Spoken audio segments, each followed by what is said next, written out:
ठंड का मौसम था और रात्रि के लगभग 2 बजे का समय। रिमझिम बारिश हो रही थी और हर तरफ एक अजीब सा सन्नाटा पसरा हुआ था। गांव के अंतिम छोर पर एक पुरानी जर्जर हवेली खड़ी थी। गांव के लोग कहते थे कि वह हवेली अभिशप्त है और वहां एक भूतनी का वास है। हवेली के पास कोई भी रात के समय जाने की हिम्मत नहीं करता था, क्योंकि जिसने भी वहां कदम रखा वह वापस नहीं आया। गांव में रहने वाले आकाश को इन सब कहानियों पर यकीन नहीं था। वह एक निर्भीक युवक था और उसे भूत प्रेत की कहानियों में कोई दिलचस्पी नहीं थी। लेकिन एक दिन उसके दोस्तों ने उसे चैलेंज दिया कि वह उस हवेली में एक रात गुजार कर दिखाए। आकाश ने बिना किसी डर के चुनौती स्वीकार कर ली।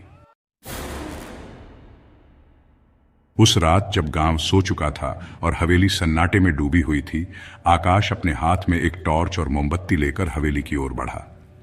हवेली के पास पहुंचते ही उसे अजीब सी ठंड महसूस हुई। हवेली के गेट पर जंग लगी लोहे की मोटी जंजीरें थीं, जो एक हल्की धक्का देने पर ही खुल गईं। अंदर घुसते ही उसने देखा कि हवेली पूरी तरह से उजड़ी हुई थी। दीवारों पर जाले लगे हुए थे, फर्श पर धूल और दीमक के निशान थे और हर कदम पर लकड़ी के चटकने की आवाज आती थी। आकाश ने मोमबत्ती जलाई और चारों तरफ नजर दौड़ाई। हवेली के अंदर एक भयावह खामोशी थी, जिसे सिर्फ तेज हवा के झोंकों और अजीब अजीब आवाजों ने तोड़ा। जैसे ही वह हवेली के बड़े हॉल में पहुंचा, उसे लगा जैसे किसी ने उसका नाम पुकारा।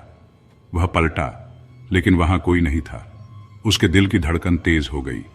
उसने सोचा कि यह उसका भ्रम हो सकता है, लेकिन तभी एक हल्की धीमी आवाज उसके कानों में गूंजने लगी। उसने देखा कि एक सफेद साड़ी पहने महिला हवा में तैरती हुई उसकी ओर बढ़ रही थी। आकाश कांपते हुए, मुझे चैलेंज दिया गया था, इसलिए मैं आया। महिला गहरी भयानक आवाज में, क्यों आए हो यहां? क्या तुम्हें पता नहीं है कि यह जगह अभिशप्त है? महिला ने जोर से हंसते हुए कहा, अब तुम मेरे जाल में फंस चुके हो। अब तुम यहां से बचकर नहीं जा सकते। आकाश ने हिम्मत जुटाई और भागने की कोशिश की। वह दौड़ते हुए हवेली के मुख्य दरवाजे की ओर बढ़ा, लेकिन जैसे ही वह दरवाजे के पास पहुंचा, दरवाजा अपने आप जोर से बंद हो गया। हवेली की दीवारों से चीखें और फुसफुसाहटें सुनाई देने लगीं। ऐसा लग रहा था जैसे दीवारें उससे बात कर रही हों। महिला धीरे से, तुम मेरी मदद कर सकते हो। आकाश हैरान रहकर, कैसे? महिला, मुझे मुक्त करो, मेरी आत्मा इस हवेली में फंसी हुई है। महिला ने उसे बताया कि वह सुदेशा नाम की एक महिला थी, जो इस हवेली के अमीर जमींदार की पत्नी थी। जमींदार निर्दयी और क्रूर व्यक्ति था, जिसने अपनी पत्नी पर शक करके उसे बेरहमी से मार डाला था। मरने से पहले सुदेशा ने श्राप दिया था कि यह हवेली हमेशा अभिशप्त रहेगी। उसकी आत्मा तब तक मुक्त नहीं होगी जब तक उसके पति के गुनाहों का पर्दाफाश नहीं होता। सुदेशा ने आकाश को हवेली के तहखाने का रास्ता बताया। उसने कहा कि वहां जमींदार के गुनाहों के सबूत छिपे हुए हैं। आकाश ने मोमबत्ती के सहारे तहखाने का रास्ता ढूंढा। तहखाने का दरवाजा एक बड़ी अलमारी के पीछे छिपा हुआ था।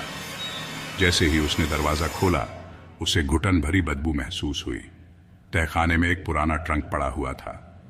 उसने ट्रंक खोला तो उसमें जमींदार के गुनाहों के सबूत और सुदेशा की लिखी हुई चिट्ठी मिली। चिट्ठी में लिखा था, अगर कोई यह पढ़ रहा है तो समझो कि मेरी आत्मा आज भी न्याय की प्रतीक्षा कर रही है। मुझे मेरे निर्दयी पति ने मारा और मेरा श्राप इस हवेली पर हमेशा रहेगा। आकाश ने अगले दिन गांव के मुखिया को सब कुछ बताया।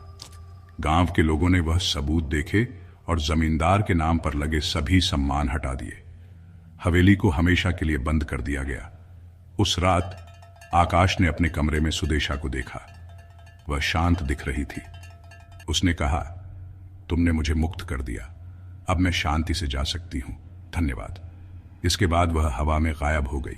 आकाश ने महसूस किया कि साहस केवल डर का सामना करना नहीं है, बल्कि सही काम के लिए खड़ा होना है। गांव वालों ने भी समझा कि हर कहानी के पीछे एक सच्चाई होती है। हालांकि हवेली अब वीरान हो चुकी थी, लेकिन सुदेशा की कहानी गांव में पीढ़ियों तक सुनाई जाती रही और आकाश को हमेशा याद रहा कि उसने एक आत्मा को शांति दी। लेकिन आज भी लोग उस हवेली के पास जाने से डरते हैं। कौन जानता है सुदेशा की आत्मा के अलावा वहां और कितने रहस्य छिपे हुए हैं।